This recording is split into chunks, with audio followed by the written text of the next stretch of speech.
Well, we're at it again. Still trying, still going. As you can see, I have spent an incredible amount of time sitting here trying to figure this out. It's getting started, honestly, it's kind of starting to get me to go a bit crazy, frankly. But I have made progress. This here was a more recent attempt. And what I discovered was a relative consistency of how things were off. Approximately 0.2 for the most part in most of the dimensions. So I decided to just take and alter that, and now you can see, and I realized that that functionally was something I was already doing, because these dimensions in here actually meet spec of what I need them to be very, very, very precisely. So most of this is a waste of time. I've already figured out what I need. The only problem I have to deal with is the height problem.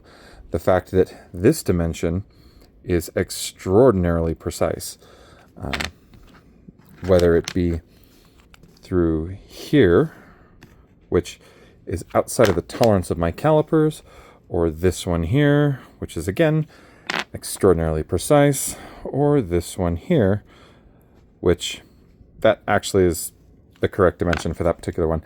But all of them are very, very, very similar. So we're going to be making some modifications here.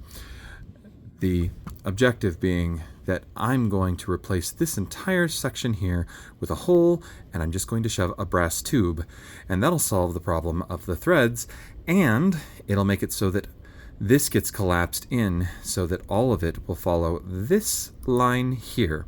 This, as you can see, is the line all the way to the max dimension, so that everything will have to be squished in into the entire yo-yo size. So when we zoom out and we look at it, this is what we've got for support structure.